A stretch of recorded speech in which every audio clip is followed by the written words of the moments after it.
Hi everyone, welcome back. Thank you so much for coming back to my channel, Rooted Word.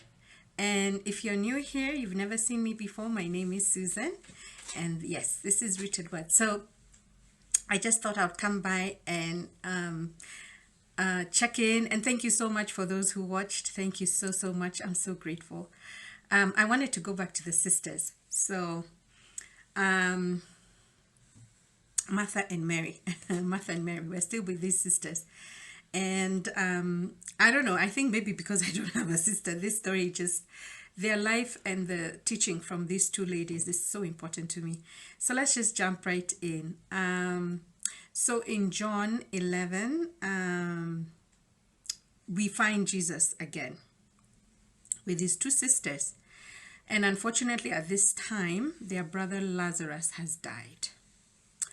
And okay, so Jesus was told that Lazarus was sick. A message was indeed sent out. The sisters did send him out a message and told him that their brother was sick. And this message, he received it with when he was with his disciples. And there was a conversation, and Jesus was like, it's not this kind of thing that will make him go. And then the sickness, Jesus was telling them, this sickness that Lazarus has is not one for death. So yeah, he got the message, Lazarus is sick, and he's like, okay, sawa, we'll see. Then unfortunately, later on, they get another message that now Lazarus is dead. And the disciples are like, what? I mean, didn't you just, what? And and Jesus is like, no, he's just asleep. He's asleep. So sorry. And so they know Jesus and Martha, Lazarus, and Mary are very close. I mean, so they're like preparing to go, and Jesus is like, no, we need to do some stuff here. We're not going anywhere. Oh Lord. To be honest, I think that's the time some people rolled eyes. It must just be like, really. Forgive me, Lord. I can just but imagine. Okay, so anywho, so then it took Jesus another like 3 days. Yeah, and then on the fourth day he's off. He took extra days. He didn't go immediately. He did go, but it took time. He took another 3 days or so, and then he's off. And so now he's coming back into Bethany. He's coming back. And of course, Jesus, wherever he's going, I mean, those days WhatsApp was WhatsApping. Man, these people found out he's coming, he's here. Somehow Martha finds out. Yes. Martha. So Martha finds out, and she is the first one to leave the house. And she runs up and meets Jesus. Like, she runs. And I just want to read it. So you'll just have to forgive me. For now, I don't have like a Bible holder or something. So I have to just, hold it with my hands. And when Martha got word, this is John 11 from verse 20. When Martha got word that Jesus was coming, she went to meet him. But Mary stayed in the house. Martha said to Jesus, Lord, if only you had been here, my brother would not have died. But even now, I know that God will give you whatever you ask for. I love Martha. She's like, you know what? Even now I know God will give you whatever you ask for. Jesus told her, your brother will rise again. Yes, Martha said, he will rise when everyone else rises in the last day. Jesus told her, I am the resurrection and the life. Anyone who believes in me will live even after dying.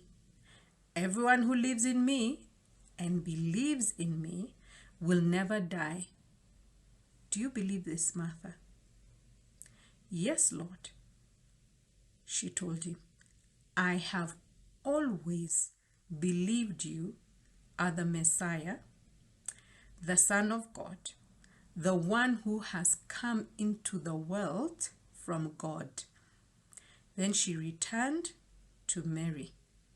She called Mary aside from the mourners and told her, the teacher is here and wants to see you. So Mary immediately went to him. Now, before I continue, I just, this Martha lady, she just, honestly, I'm just like, listen, the only other person who confidently says what Martha says here is Simon, or Simon Peter, Simon. Because, there's a time Jesus is asking, like, who do people say that I am? And then, you're Elijah, you're this. Then he asks his disciples, and who do you say that I am? And Simon says, you are the Christ. You are the Son of God. And, okay, so Jesus then goes on and says, this revelation, for sure, you had to have gotten it from God. So I find it so interesting. Remember, this is the Martha who was so busybody.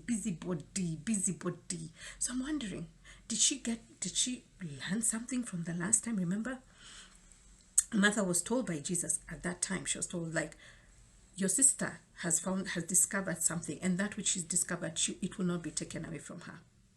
And now here's a Martha, not Mary. This is conversation between Jesus and Martha. And can I just repeat it, please? I just love it. Like, when you know something, you know it. I think that's the point. When you know, just know with your fullness of knowing. I mean, don't be like, know it. Because I love what Martha says. She says, because Jesus asks her point blank, like, do you believe this? Okay, let me go back. Jesus tells her, your brother will rise again. Martha says, yes. He will rise when everyone else rises in the last day. Jesus told her, I am the resurrection and the life. Anyone who believes in me will live, even after dying. Everyone who lives in me and believes in me will never die. And then he asks her, do you believe this, Martha? And here's Martha. Yes, Lord, she told him, I have always believed you are the Messiah, the Son of God, the one who has come into the world from God. Then she returned to Mary. She called Mary aside from the mourners and told her, the teacher is here and wants to see you. So Mary immediately went to him.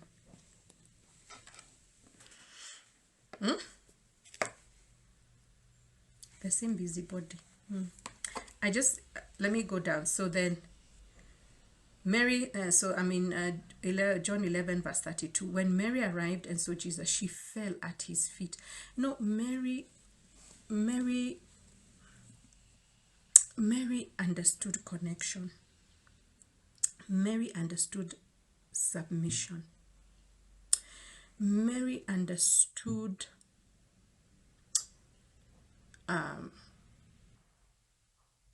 just laying everything down at Jesus' feet to the point that she could lay herself down.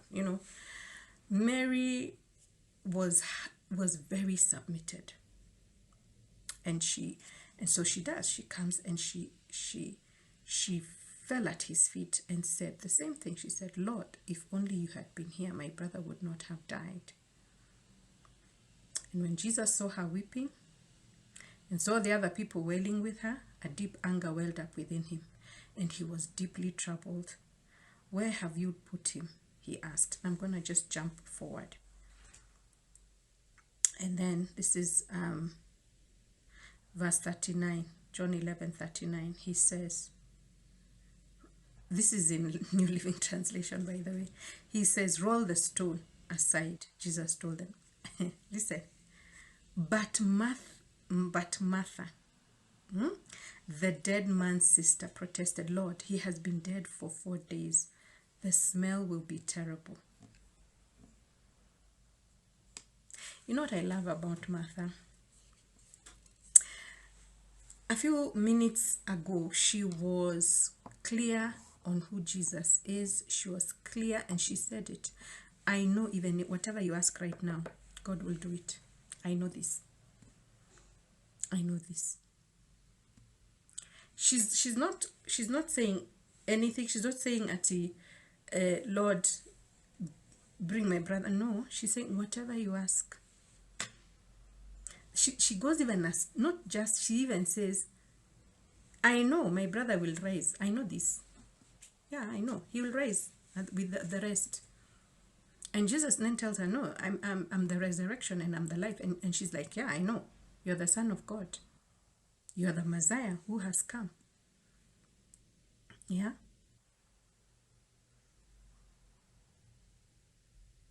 And now, I told her I love Martha. Because she's just, she's just like, I just see myself. You can have such revelation of who God is. And you can have your faith is faithing. Why lie? Your faith is faithing. And then now the faith has to be put into action. Jesus is like, take away the stone. You're like, Allah, what? Like now? But you're the same person who said, I know right now, whatever you ask, he has asked, remove the stone. You're like,